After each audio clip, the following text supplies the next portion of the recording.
Hello and welcome to Inside News with Dale Matthews and Mike Jones. I'm Dale Matthews. He's Mike Jones. Hey, Dale Matthews, what's inside the news this evening? Well, inside the news is our exclusive interview with Simon Hare's lawyer. I got a chance to speak to him just a few minutes ago, and we thought we'd let you know what it is that he said. He did a press release on Simon's behalf, talking about what Simon's going to do and what he's not going to do. According to Simon's lawyer, he will not be resigning. According to Simon's lawyer, he will not be requiring the taxpayers to put up a chauffeur to take him around from meeting to meeting. He's going to arrange his own personal transportation. His lawyer's not sure who that's going to be. Of course, we had a number of other questions for him. One of the things we wanted to know is Simon Hare going to kick against this finding that he was drunk and had disobeyed the law. According to his lawyer, whose name is Jacob Daniels, not enough names in America to go around. We got a Daniel in the past, a Daniel now, and a Daniels involved with Simon Hare. All involved with law enforcement. At any rate, this fellow says that Simon is not going to contest that. Mike was right. Contesting something when you blew over the limit for your alcohol test is not a real good idea. It's a waste of money. This fellow is related to Simon in a political way, and that they are, it seems like, old political friends. And that's how he got involved with this, because the first question I asked him, of course, was, how did you get involved in this case? I wanted to know that there was a law firm that represented Simon, despite the fact that someone else says that's not true. It is true. It confirmed by this lawyer as well, inside the court, inside the jail, a courtroom inside the jail. It's complex. And so this fellow has taken over. He will be doing all the media relations for Simon Hare. We are the first ones to talk to him. We were going to have him live on a show tonight, but then something else came up with his family, and so we will have him on later, unless Simon says, "Hey, don't talk to those guys." That's possible. But I assured him that we would be fair with him, and so. There are a lot of questions left over. He said in the letter that Simon Hare hopes to be a good example for young people. But according to his lawyer, Simon Hare will not be retiring. He will not be going down. Now, here's what we did. There's a fellow that sees himself as a potential candidate for Josephine County Commissioner running against Keith Heck, and he's decided to announce that he's going to be leading the recall effort against Simon Hare. Some of the dates he got were wrong, or at least one of the dates he got was wrong, is he said that after the recall form was filed and 90 days had passed, that Simon Hare would have 35 days to contest this, to say, no, I'm going to stay in office, or give a reason why this isn't a good idea, or whatever. When you think about it, they're not going to give him 35 days to respond. That's just not common sense. They give him 5. I think it's like, is it 5? I thought it was like 10 or something. They're going to give him 5 days to respond. The 35 days comes in because the clerk's office, because they've got good people there now, the clerk's office says that they will take 35 days to get this ready for the May ballot. That's where 35 comes in. So the fellow, what's this guy's name? Mark Kelsey? Yeah. Yes. It's a small thing. It was wrong, but it's just small. Okay, so here's what the clerk's office. Did you want to look at that timeline? Because we have I would like to look at that timeline. Okay. And this is part 1 of the timeline. Okay. Now it's a little hard to read that, but okay. I'll tell you, or you can tell us what it says, Mike. I will also make it bigger. There you go. Okay. Okay.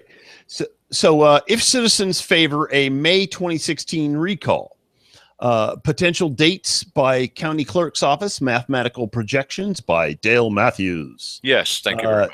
Tuesday, December 29th, file recall form, 90-day clock starts. Okay, just a second. Just a second. Now, what this means is you don't have to wait till Tuesday the 29th. What it means is if you do it after Tuesday, December 29th, it's maybe going to be too late because you've got 90 days and then the 5 days and the 35 days and then a day and a half for Passover or something, right? So the point is that you can do it right now if you're ready, if you're really ready. Okay, so go ahead, Mike. Yeah. Okay. Okay. So in Josephine County, signatures and or votes are never collected in a straight line manner. These things start off strong, drop off, and then pick up at the end. This is me talking in this. Okay, yes. Go ahead. Right. I'm Dale Matthews.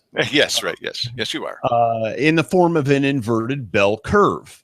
On a practical basis, what that means is that you're not ahead of schedule at the beginning.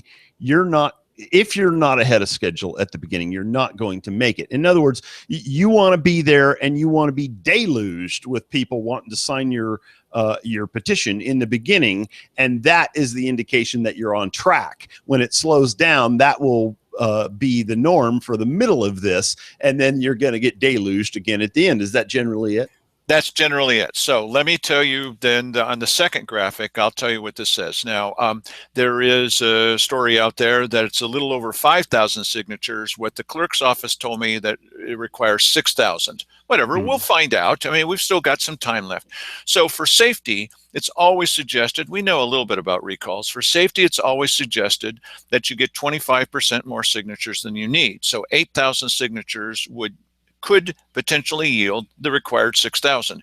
You don't want to be short by 15 signatures. Okay, so just doing the math on this now, what that means is on Tuesday, January 5th, that would be the 7th day of collecting signatures to put it on the ballot. That would be 667 signatures. On Tuesday, January 12th, that would be 14 days. You should have 1,333. Now you go forward just a little bit. According to a straight line progression, oh, we never thought you'd use this math again, did you? On a straight line progression, what this means is, oh, just a second. Let me be sure that you can see this because you may be seeing me on the show, and what you really want to see is this graphic. Just a moment. Okay, here we go. This is going to be a little easier. Okay, so on a straight line progression, if you're just, accumulating the same number of signatures, 667 every week now, you would be at 2,667. But if it matches a bell curve, that upside down bell curve we were talking about, you're really going to need 4,000 by then, or you're not going to make it, because there's going to be a drop-off, as there is in all things having to do with Josephine County politics.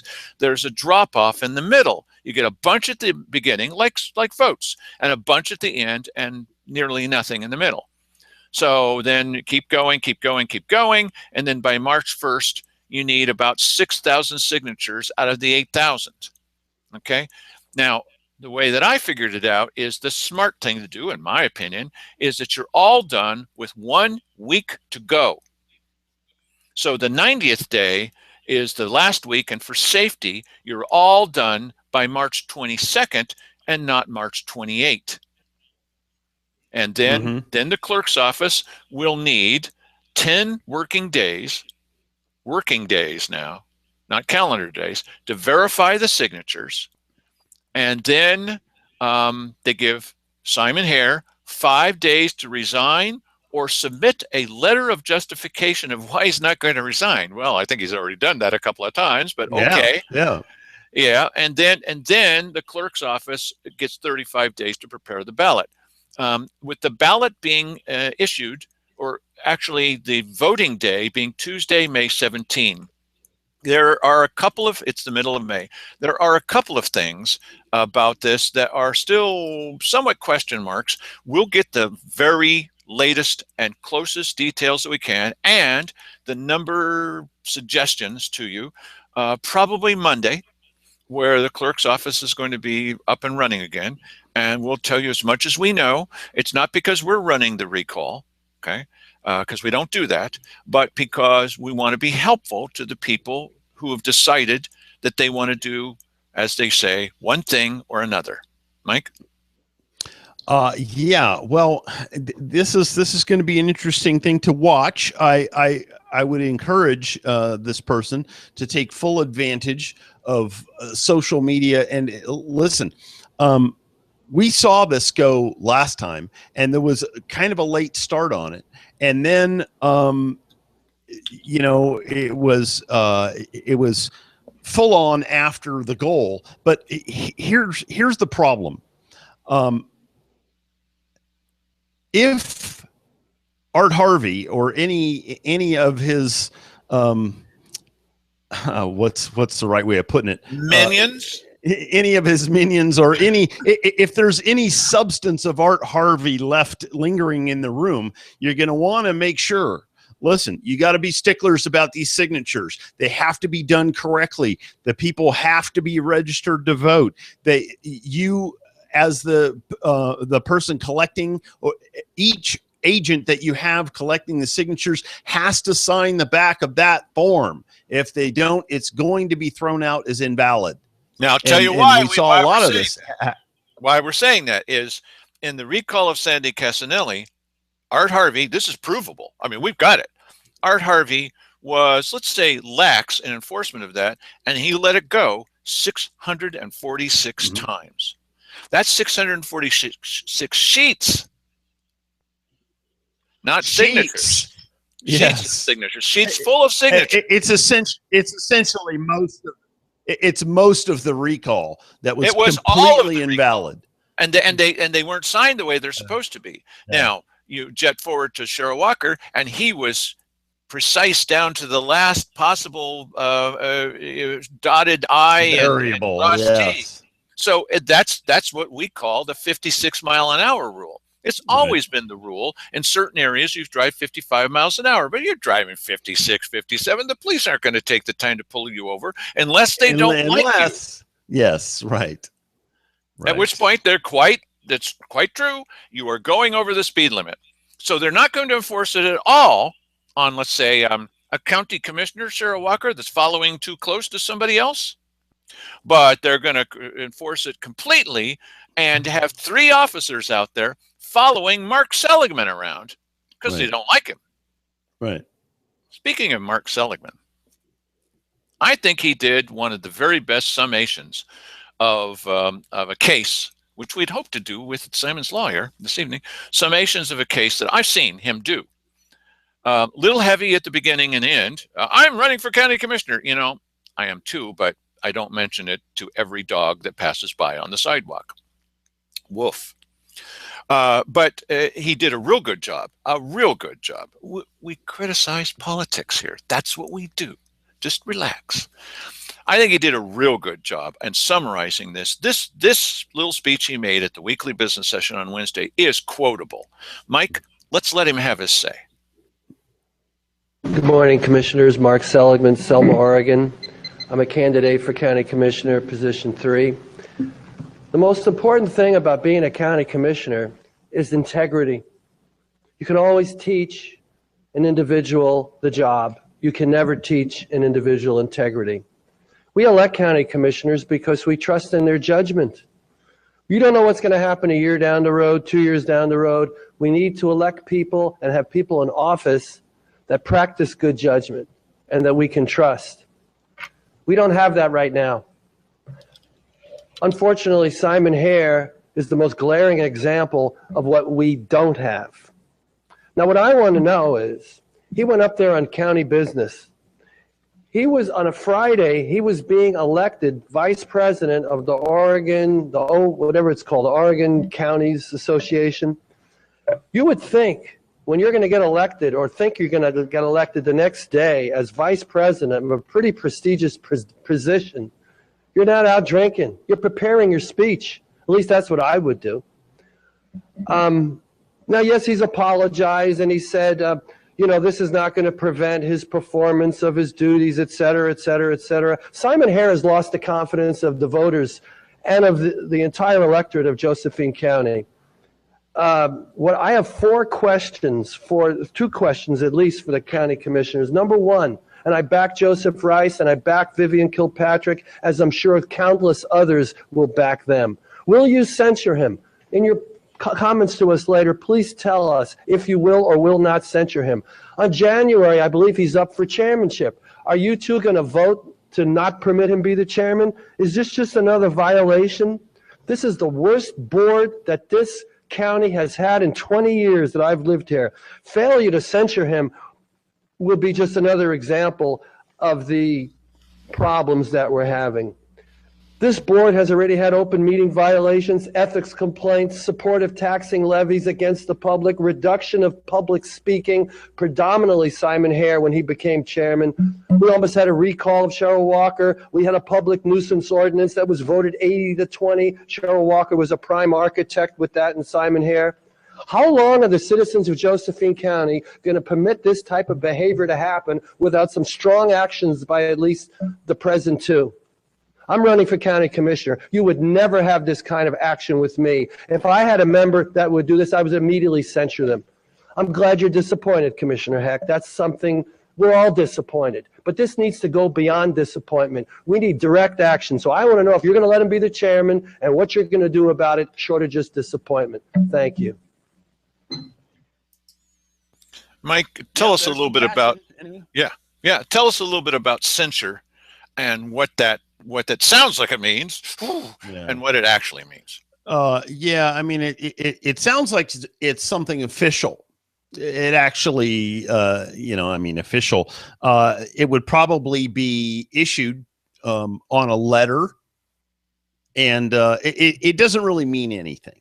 It's like Neville Chamberlain sending a strongly worded letter to Hitler. It doesn't make any difference at all. It's going to be, it'll just be another thing that happened to Simon Hare. And hopefully this would accumulate and damage his political career somehow, because I'm all into damaging that. I think this guy does damage wherever he goes. And so to do damage to his political career, that's a goal of mine going forward. So the censure, nothing. Yeah, all right. We already know that it's symbolic. And censure is also a lot like if Simon's sitting there and Keith Eck is calling somebody a name or refusing cookies from a terrible lady that brought him free cookies, then Simon could say, Mr. Heck, that's going a little overboard. Yes. I mean, these are the citizens. Right. He's censoring him. Yes, exactly. Right. So, we can't have that. It's a rebuke. It's a rebuke. Yeah, it is a rebuke, but we certainly can't have that. Yes. It doesn't even have to be in writing. It could just be a censure at a meeting, Right. No, that's true. So, yes. All right. So Cheryl Walker thought that she would respond to Mark Seligman and especially wanted to take him to task for things he doesn't know. Wait till you see this. This is lovely. Go ahead, Mike. And pay close attention to what's being said here, because there's going to be a quiz at the end.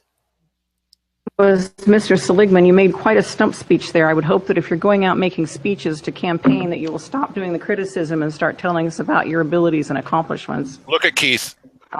Because people need to know that, because obviously in your own stump speech that you just gave, you were talking about that he went to some meeting about some county's association. You better darn well learn what the ONC is, because that's where he was. He's on the board of the ONC, and that's where he was.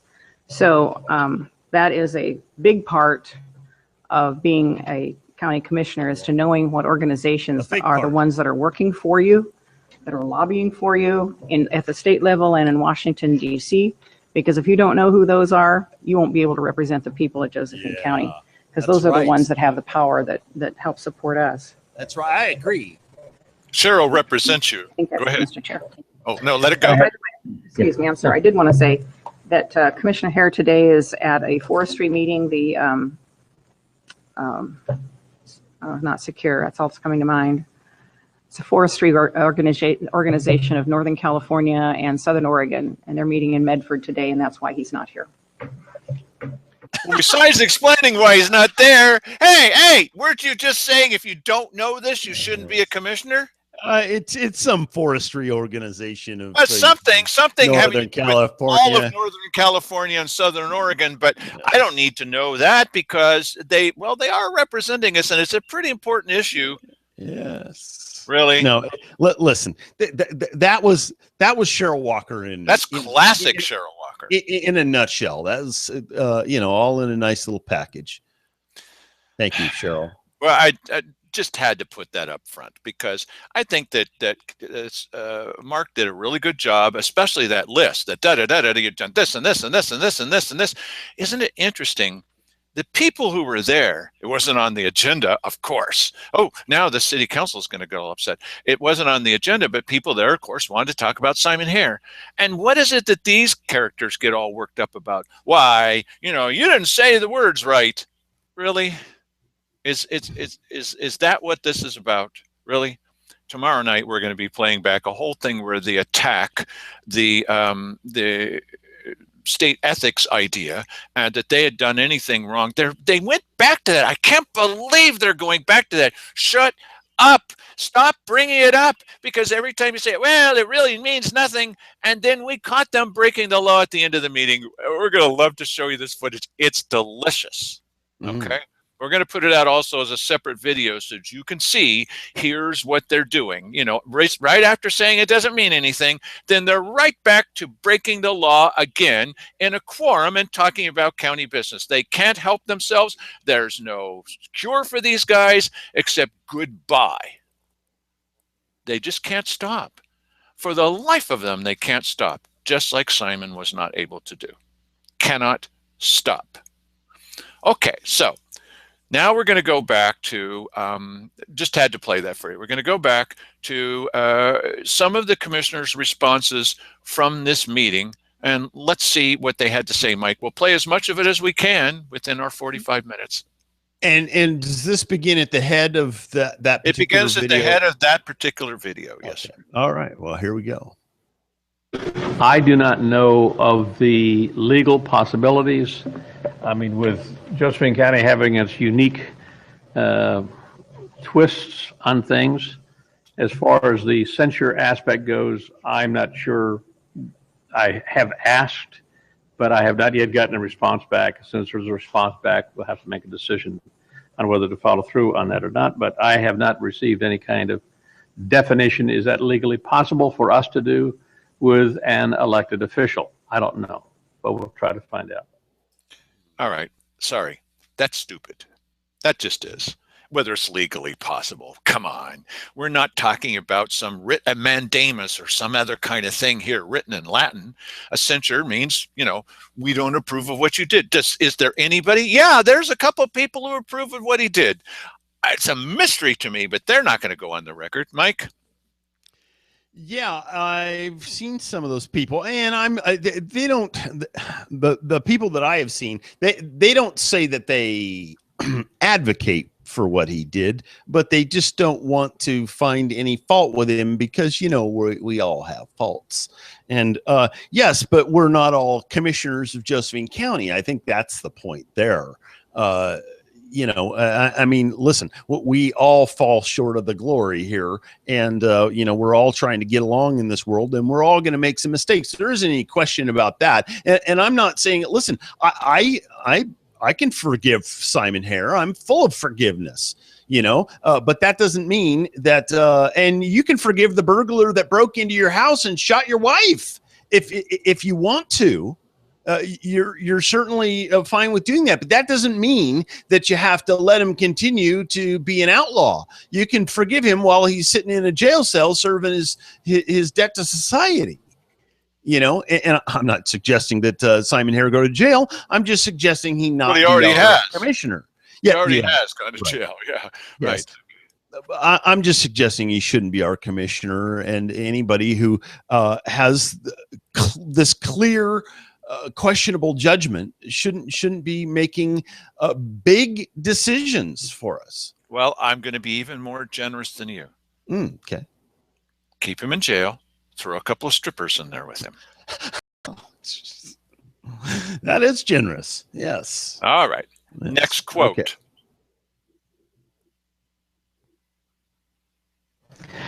Part of the difficulty is that being an elected official, you are ultimately accountable to the electorate of the county. The electorate of the county is the one who can take action against any of us if they so desire, and that is by the process of recall or not reelecting them. Wow. You know Yeah, what? it's all up to us, Mike. I'm amazed that he's planting that suggestion out there. Although, you know, I kind of doubt. I mean, we've seen these guys, you know, firing artillery at each other for like 45 minutes right in front of us. It's no secret that deep down underneath, even though they may respect the intellectual prowess of Simon Hare, they don't like him. And you know, if the electorate recalled him, they'd say, "Better him than us." Well, now I've seen this now twice. I saw Commissioner Hare and Commissioner Walker talking with, in fact, they confirmed it in a subsequent weekly business session where I brought, yes, we were, but that wasn't county business. They were talking with Mark Gatlin, who was their choice to win in the Gatlin-Hare fight. Okay. And they were talking about county business because I could hear just enough of what they were saying to hear that it was about what would happen if Mark Gatlin was the commissioner. Okay. So that would be their first choice, I believe. However, we've also said on this show, this is one of the things we do, is we predict what may be happening. We've also said on this show that another choice they could have would be Pat Fahey. And so at the end of this weekly business session, the footage we're going to show you tomorrow, it's hard to hear because they're at such a distance. There they are talking about O&C, what's going to happen with the Association of O&C Counties with Pat Fahey. Now, that does not mean Pat Fahey was breaking the law. It does mean the commissioners were breaking the law. So, can you imagine Pat Fahey, who used to be chairman of the budget committee, the chairman who said, "I've seen Dale Matthews come up here to this budget committee, and he never talks about the budget." It's like going to a city council meeting where they say no one said anything to us about this sales tax. You know, it's a mystery to us why they voted 80% against this thing. So go ahead. Play. Now let me ask you something. Yeah. Well, yeah, here real quick. Was Pat Fahey? Which side of the sales tax thing was he on? I don't know. Or did he? Yeah. That's a good question. I don't know, but he wasn't. I did not see him as prominent standing out against it or for it. I don't know. We do know that he was the big wheel behind Jay Meredith was running SOS at the time and was involved with cuffs, but Pat Fahey was the big architect behind and was the one that outed the lawyer, not my favorite, Jack Swift, as being one of the authors of that levy. And so Pat Fahey is property tax now, today, tomorrow, and forever. Right. There's a phrase from the 50s that some people will recognize as before my time, but yes, now and forever. Let's hold up that flag. Go ahead, Mike. And let's play a clip here. But the other commissioners have no ability to say to any commissioner, you cannot go here, you cannot do this. That's that individual elected official's responsibility to make those determinations. That's entirely false. Now start the real falsehoods. That's entirely false. They can say, Simon Hare, as I would say, you no longer represent us at the Association of Oregon Counties.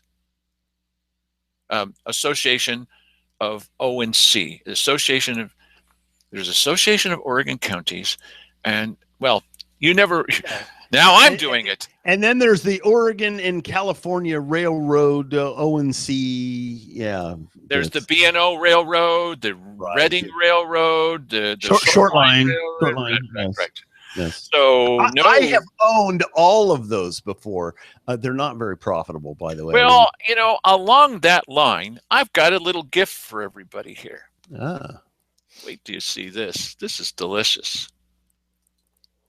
That's not it. Cut it out. It's right here. It is a get out of hell free card.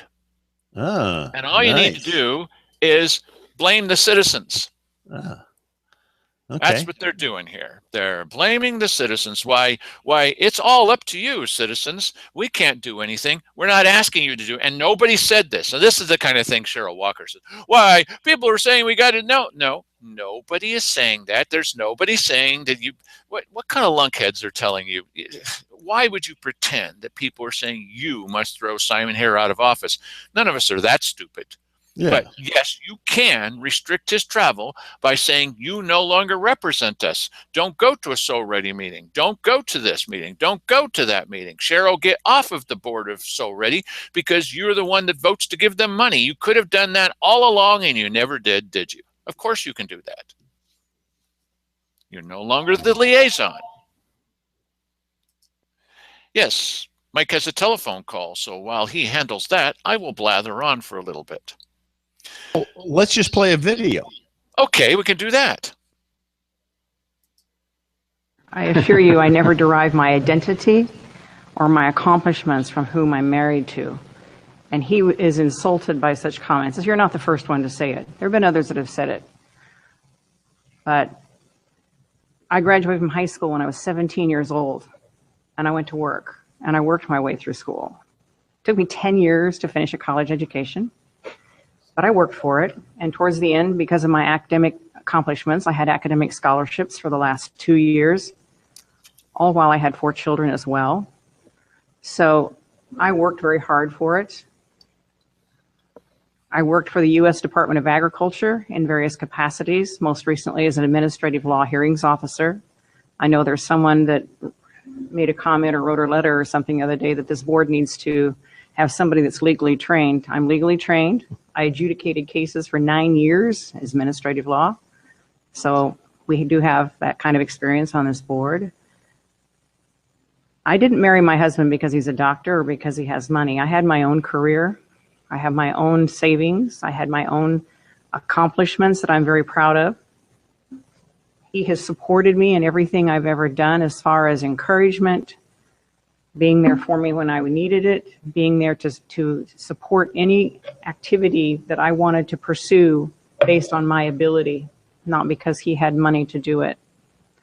He's been very generous to this community, mostly behind the scenes. He's not a public person, and he never is one to draw attention to himself or what he's done for the community. But I will say this on his behalf, because he has his accomplishments, and he is pretty much responsible for a lot of the emergency services in this community. There weren't any such things when he came here in 1978, and that has been his gift to this community. He's helped a lot of children go to school. Oh my gosh. And a lot of people to have things that they never would have had before. Oh, yes. But for me to derive my accomplishments and my financial security from him is absolutely absurd and an insult to him. No, Okay. What in the world is she talking about? We're all looking at each other like, what are you saying? Cheryl, look, this is not why we're here. And what set you off on this goofy track? Would you allow me to sum up what it was that she just said there? Please. I believe it was a woman without a man is like a fish without a bicycle.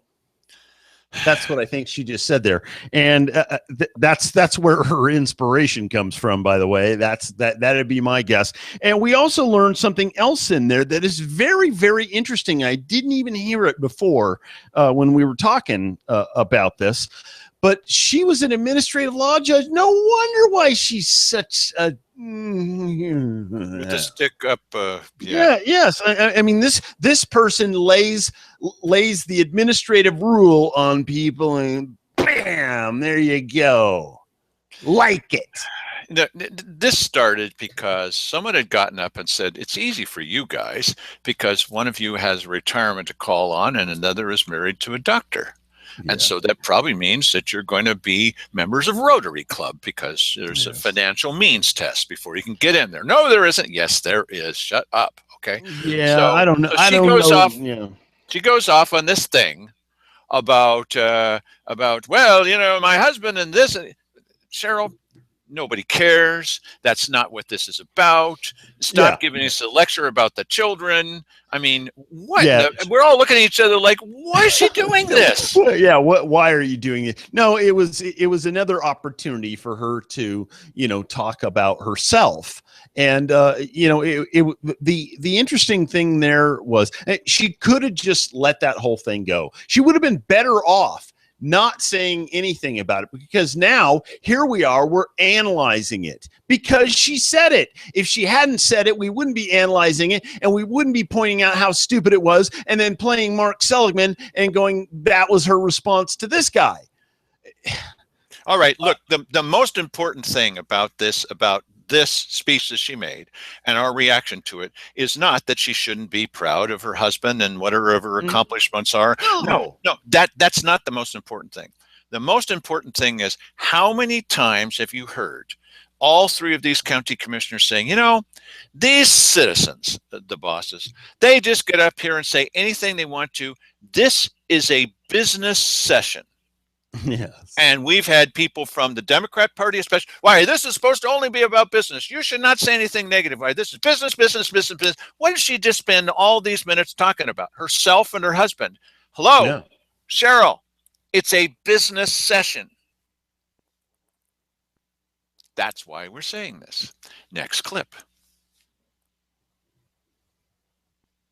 I think Commissioner Heck and I could sit here and talk about all the good things that have gone right in this community for a very long time.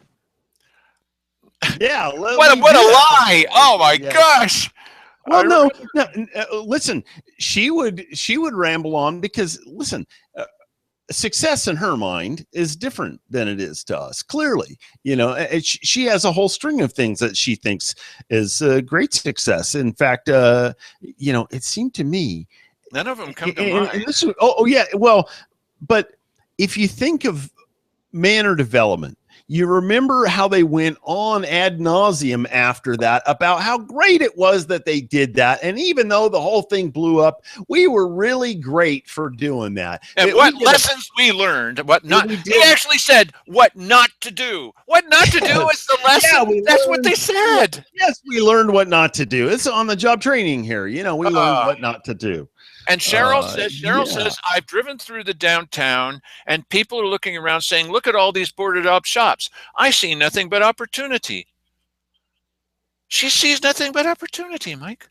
Many of, as the Courier wrote about Jim Riddle, many of his successes were under the radar.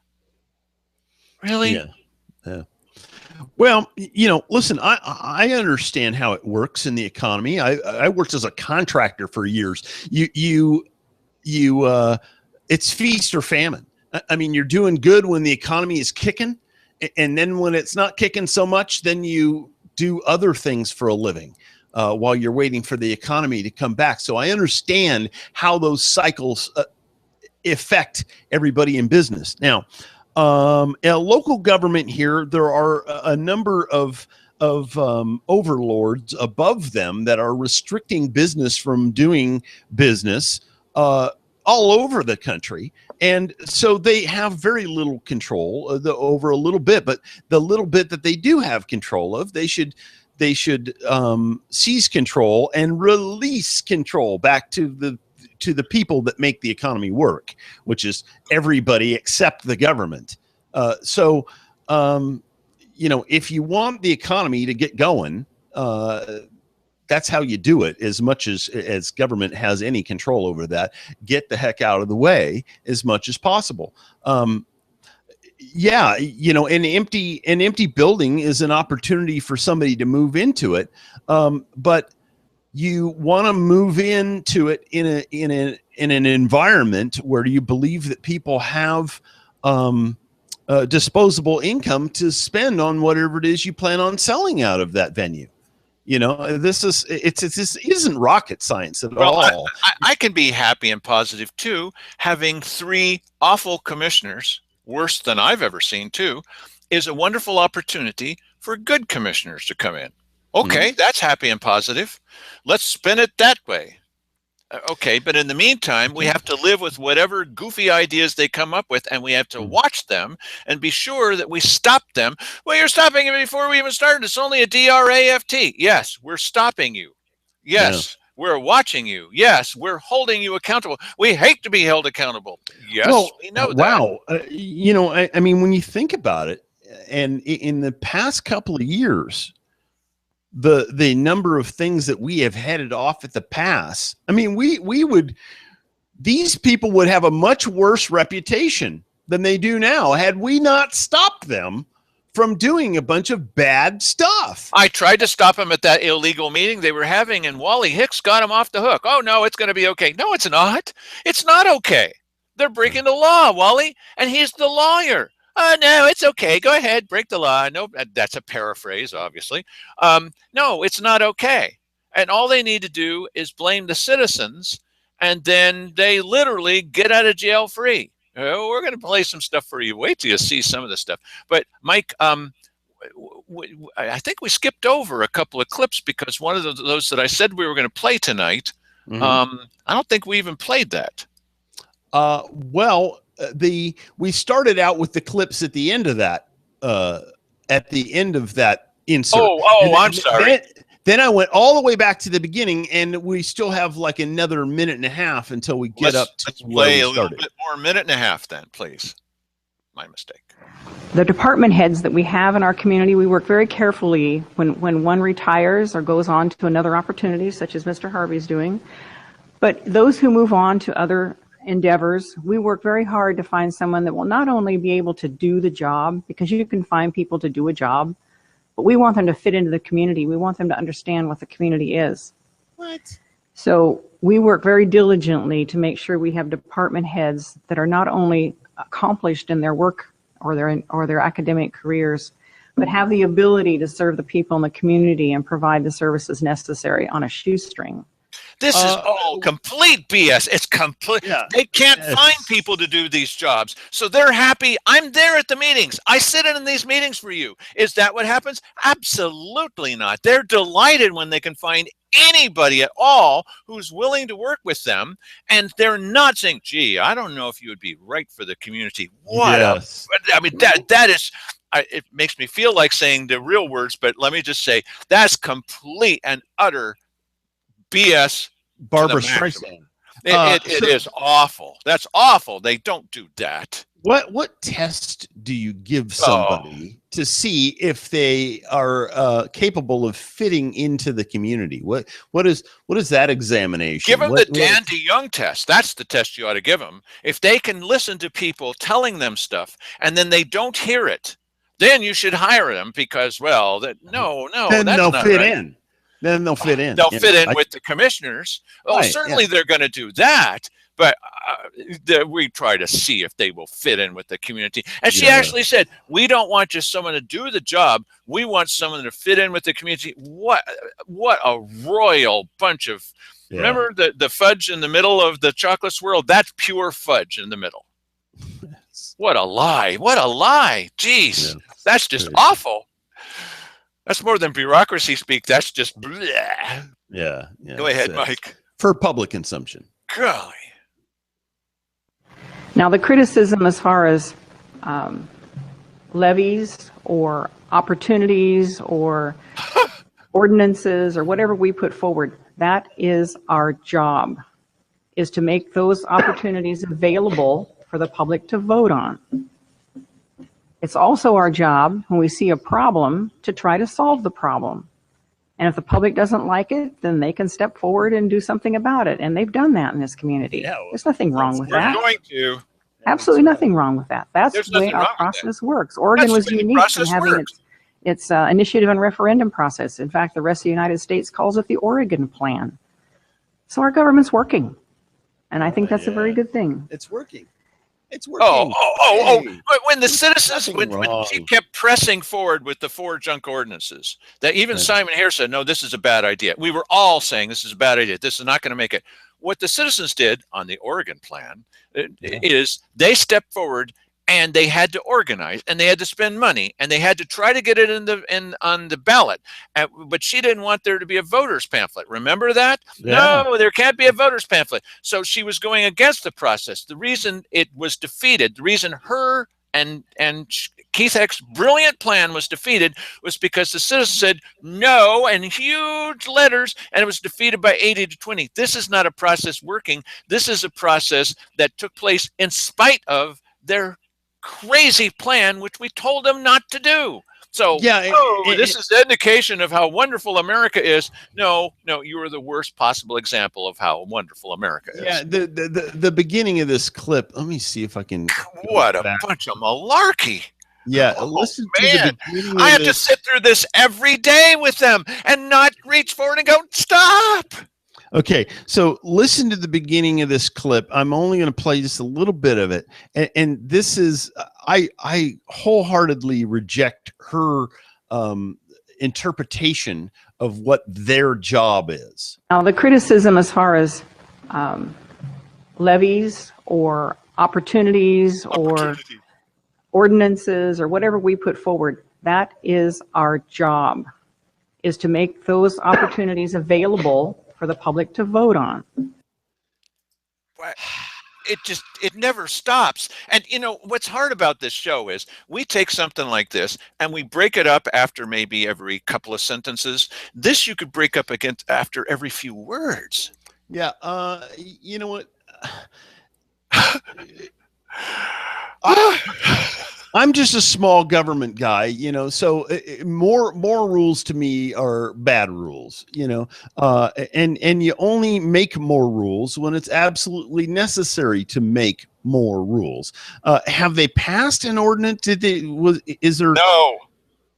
Yeah. And it's because the citizens, it's like what Darren Fowler was telling you out on that sidewalk.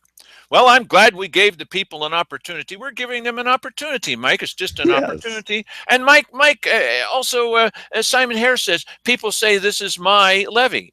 He did do that. It's my levy. It's not my levy. It's my opportunity for the people. Right. Yes. Boy, that's just, and this was something on the city council's case that was rejected 80 to 20. Well, we're just presenting to people with an opportunity, Mike.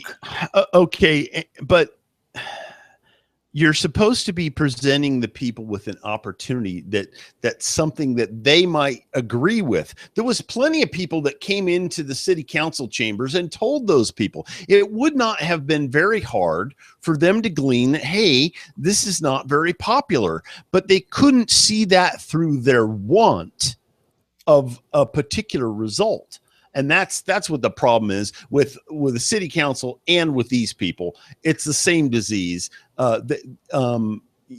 She thinks it's her job to come up there and hit up the people with, another opportunity to pay more property taxes. Yeah, but this time is completely different because this opportunity is in 4 little pieces, you see. Yes, right. What an opportunity that will be. They're working up new ordinances right now. I sit back in that room and I hear them. Well, we got a couple of ordinances. You've got ordinances? Are you insane? What? You really just right to the end. They've got ordinances. The trains are continuing to run, Mike. It just doesn't make any sense. They're taking trains away from the Wehrmacht and fighting against the British, and they're using them to do this annihilation thing. It doesn't make any sense. It's like what I said on Wednesday. I got an idea. Instead of getting 1 tattoo to take us to economic prosperity, I'm going to get 4 little tattoos. Tattoos have no effect on economic prosperity. You can't tax us into prosperity. You're just crazy. No, I'm going to disagree with that. If you put tattoos on your face and your neck, it will have an effect on your economic prosperity. That's what they're doing. Unless they're really good tattoos and you're a tattoo artist, then maybe it will be good for your economic development. These guys are BS artists, that's for sure. Yeah. I sit through this all the time. I've asked Mike, would you like to sit through it? What is your answer, Mike? Yeah, no. Okay. Hell no. Right. Okay. Next clip. I think we're almost to the end. This is the last one before where we started. So here we go. Okay. As to, and I think Commissioner Heck addressed the situation with Commissioner Hare. There's not a whole lot that we can do. We have to see how it plays out. If the people want to recall, that's fine. That's their option. Again, that's in the government plan. That's there. But we are elected officials just like he's an elected official. So elected officials can't remove elected officials under our county charter or under our state constitution. We can't do it. So that's up to the public. Why is she even telling us this? Nobody's asking them to do this. We don't want them to do anything. Just get out. No one's saying remove him. I think they would be. Oh, yeah. Well, that's not true. No one's asking the commissioners to do it. We know they can't. Oh, remove right, him. right. I mean, look, we're not that stupid, Cheryl. Yeah, but you know what? They do presume. As a matter of fact, I've seen in a number of occasions at these weekly business sessions when they have their protected time at the end, they say stuff that presumes intent on the part of somebody that was standing up there that didn't exist. Oh, yeah, I've had that happen to me. All the time. You just said that all firefighters are pedophiles. Right. What? Yes. No one would ever say such a thing. I wouldn't say all X is X ever, because it's going to be untrue. Of course. And Keith and Cheryl were both doing that in their little protected time. And that was the little protected time block there. Right. Now, look, everybody was getting up and wanting to say something about Simon Hare and wondering if they'd take the mildest action of all, anything. Well, now we don't approve anything at all. And they spent most of their time talking about themselves, much more than what you saw here, and talking about their feelings and, how they're really doing a great job. Shut up. We already know that's false. And this stuff that they're saying, you haven't even seen the start of it about the falsehoods. Wait till tomorrow when we're showing you the clips of them talking about how the ethics violations mean absolutely nothing, and how it's Wally Hicks's fault or somebody else's fault or your fault or Mike's fault, not mine, and that it's everybody's fault but theirs, and it really means nothing when you think about it anyway. There's no salvation for these guys. This card is not going to work to keep them out of hell. It's not going to work. It was interesting because they wouldn't say anything negative about Simon Hare in those video clips, but we do have a little news clip from a couple of days ago from KOBI where Keith did say he was very, very disappointed. Would you like to see that? I would like to see that. Okay, here we go. Josephine County Commissioner Keith Heck is speaking out tonight about Commissioner Simon Hare's DUII charge. According to the Eugene Police Department, Hare pulled out in front of a police officer last Thursday, nearly causing a crash. He was arrested for DUII and reckless driving. The Grants Pass Daily Courier reports Hare was leaving a strip club at the time. NBC5's Cassie Nelson joins us live in studio with more on how this affects his future at the county. Cassie? This morning, Commissioners Keith Heck and Cheryl Walker approved recommendations from the county's Office of Legal Counsel, placing restrictions on Hare to protect the county from any kind of lawsuits or liability. Were you surprised when you heard the news? Extremely disappointed. Josephine County Commissioner Keith Heck says he found out about Commissioner Simon Hare's DUII charge through a press release sent out by a county employee. He did not let us know anyway. Heck says Hare was in Eugene this weekend on county business, but was driving his personal vehicle, and Hare was not engaged in official business when he was arrested. He was there on the talking with some of the ONC, the Oregon and California counties, and that was a Thursday and Friday meeting. And he was at the Thursday meeting and did not make the Friday meeting. In a statement, Hare writes, the incident does not impact his ability to perform his duties as a commissioner or his commitment to the community, and asks for privacy. It's just a sad situation. It's a disappointing situation for everybody, especially for Commissioner Hare. Heck says Hare wasn't at the Board of Commissioners meeting Tuesday morning when they approved recommendations on how to move forward at the request of the county's Office of Legal Counsel. Trying to protect the county from any kind of exposure to lawsuits. The board has adopted the following policy. First, that county personnel are not to provide vehicles to Commissioner Hare. Second, that Hare needs a driver when he is traveling on business, even if it's in his personal vehicle. And third, that the Board of Commissioners has the sole authority to approve mileage reimbursement claims submitted by Commissioner Hare. Hare has said he will start outpatient treatment for alcohol. If you want to say there's a positive to this whole event, that is a positive, as now there is this obligation he has, not just to himself or to us, but he has an obligation to the court. Commissioner Heck wouldn't say if he's in support of Hare, only that it's up to voters to decide if they want him recalled. They would need 6,000 signatures and have a slim window to get them since their deadline is December 29th. According to Heck, the county clerk has been receiving calls about a possible recall. Live in studio, Cassie Nelson, NBC5 News. Oh, there's several things. One is live in the studio. Live in the studio. I'm live in the studio. I'm 5 feet away and I'm live. Yeah, nice. Okay, look, couple things. She wasn't recorded. Yes, live, Dale. Live in the studio. Okay, the deadline is not the 29th. No, it isn't. This is how some people got all confused. Yeah. Well, that would be the deadline if you the latest point where you could start the recall and then still have the recall election on the same ballot as the primaries that are going to be. That's the deadline to fill out a piece of paper. Big deal. Okay. You could and okay. Right. And that's not necessarily, you could do it before then. Okay. All right. The other thing is just a small thing. I said stop, but it's too fast. Some of the footage they showed was Sandy Casanelli running a meeting. Okay, so I guess that they're going to have that forever. That's nice. Sandy, hey, I'm running the meeting again. Yay. So that's stupid. And that's just, remember the footage that they showed, the picture they showed of the SWAT vehicle that was supposed to be involved with the miners, and it was a file photo. I mean, that's dumb too. Okay, so we do review the media here, including ourselves. Okay, it just, there was something else on there that didn't make much sense, but I guess that's just pretty much the best you can do. I guess so. Anyway, we started off this show by telling you the discussion that we had. We were the first ones to talk to him. Exclusive, that big deal. That we had with Simon Hare's lawyer. We're the only ones who have talked to him. Okay, and he indicated that Simon's not going to resign. That's his feeling at the moment. And he also, despite the fact that the other two commissioners keep mentioning it, don't they? And we also mentioned to you that Simon Hare says he's going to have somebody else drive him around. So now we don't need to be thinking about how are you going to pay this person to do this stuff. It's going to need to be someone that can go to an overnight meeting and maybe a couple of days worth. And then he's going to be representing us. They could stop that anytime they wanted to, with the idea that he represents us.